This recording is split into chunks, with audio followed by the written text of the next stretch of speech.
Thank you. Thank you so much, Andres, and thank you to NDN and Simon and all of the distinguished folks that we're hearing from today. This is a great opportunity to talk about a very important issue. We do believe at the National Council of Raza that comprehensive immigration reform is not only possible, but essential to happen. You've heard some of the rationale. You've seen some of the statistics.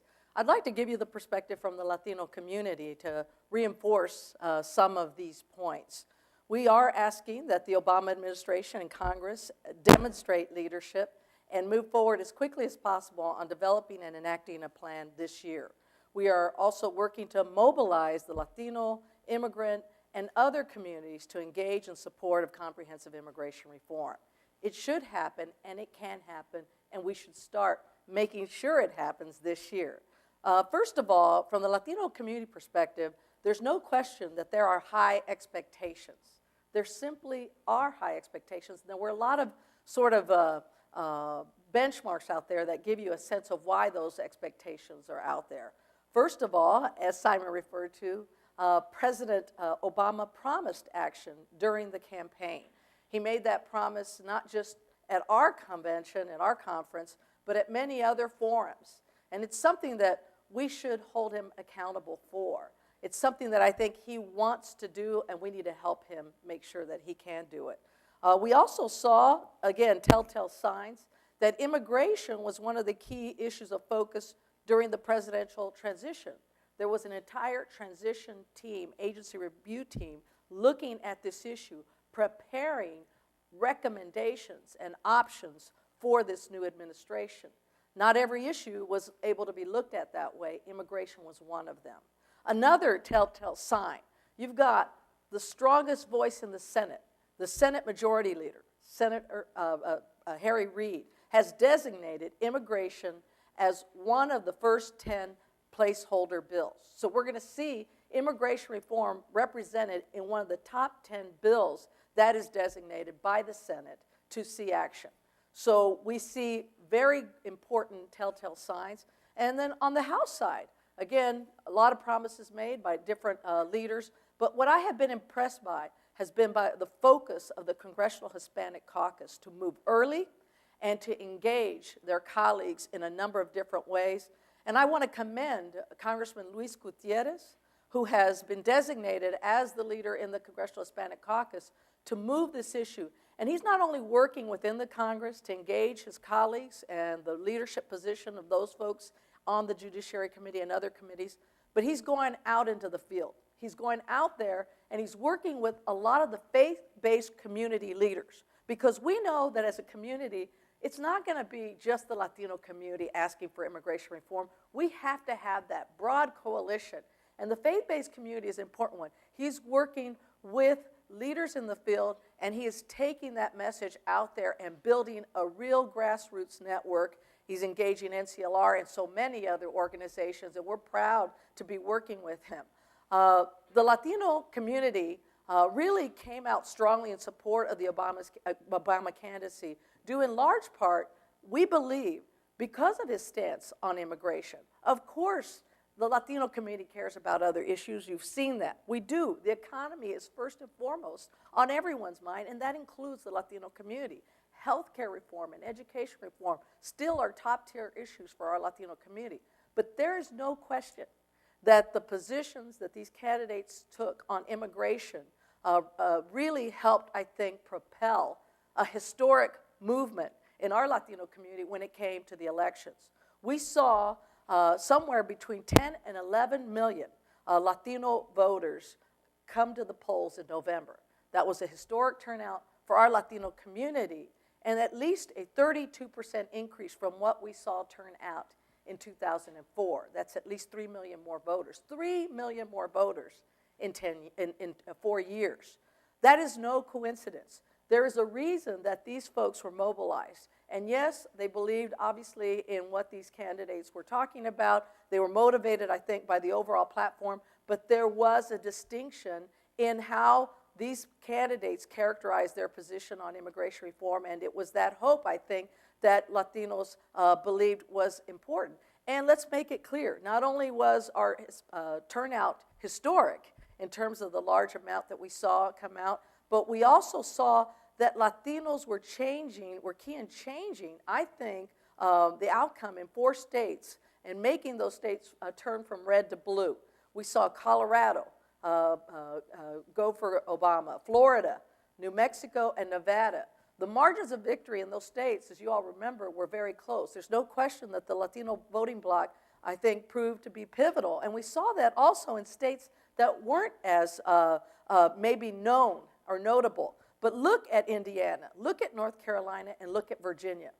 And you will see that those blocks of votes by the Latino community could be the blocks that made the difference in the outcome of this election. So our expectations are high. We believe that we helped to turn this election. So we want to hold President Obama accountable for the promises that he made, and we want to see the leadership move forward on an issue that everyone believes needs a solution, as you've heard. So there is a sense of urgency to this issue as well, and it's important to comment on. We're seeing today a crazy patchwork quilt that is immigration today. Indiscriminate, stunt-based federal enforcement, state and local anti-immigrant initiatives, and no comprehensive strategy. All of this is tearing families apart, making people afraid of going to the police, and helping nativist groups fuel the antagonism against our community through misinformation and fear. We know the statistics. Both the number of hate groups and hate crimes targeting Latinos has grown exponentially since the year 2000. It's no coincidence that the rhetoric has grown and the extremity of that rhetoric has grown in a time when our Latino community has believed it's been important to mobilize and to push back. And it hasn't just been laws that we've seen emerge, state ordinances or local ordinances.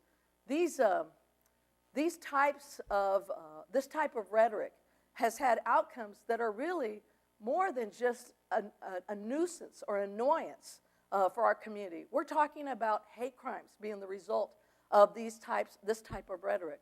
Marcelo Lucero, someone in Suffolk County, one of the most recent victims of a hate crime.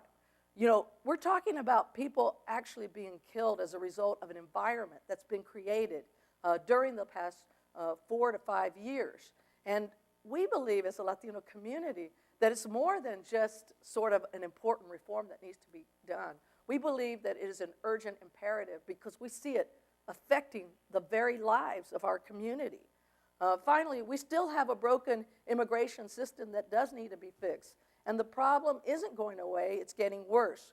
We believe it is not only in the best interest of the Latino community, but also in the best interest of the country to have a workable and humane immigration system that restores the rule of law and protects workers and families. It should also include measures that protect civil rights and due process and keep the nation safe, and integration strategies that help immigrants become full participants and contributors to American society. And during this time of economic crisis, we need to pursue strategies that will put us on a path to a shared prosperity. And that means strengthening working conditions, improving job opportunities, and removing incentives for unscrupulous workers to pit one worker against another. Because that's what we see happening still as part of this lack of leadership on this issue. We do believe that comprehensive immigration reform can happen. We've seen reports that Latinos perhaps don't think immigration is an important issue. There have been some recent reports that have come out trying to downplay the turnout in the election. But anyone who has looked at the Latino vote in the last 2 elections knows that nothing could be further from the truth. The Latino support for Republican candidates has plummeted since 2004, as you saw in some of these slides, and not coincidentally, at the same time that this anti-immigrant rhetoric has skyrocketed within the party. And as I mentioned before, President Obama's stance on immigration helped him considerably with the Latino vote as McCain's did during the primaries. It is true that Latinos rate the economy, healthcare, and education above immigration as issues of greatest importance, but what some pundits fail to realize is that immigration really is a threshold, watershed issue for Latinos. How candidates deal with the issue is an indication to Latino voters of how well or poorly they will deal with Latinos and their issues of concern overall. Why is that?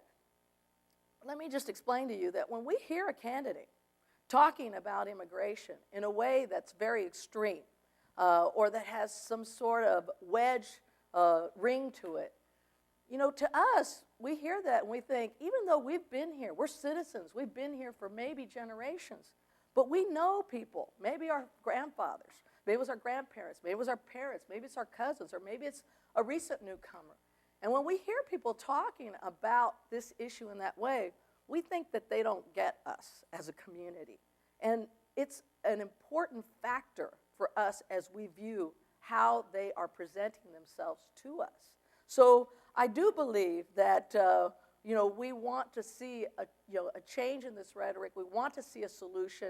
And I think for both parties, if they want to lock in one of the largest and fastest growing voting blocs in this country, they ought to take heed of how they talk about this issue and do more than that, try to address it and take the leadership that we need in this country today to finally get immigration reform. I think that's going to be very important, and we want to make sure that that happens.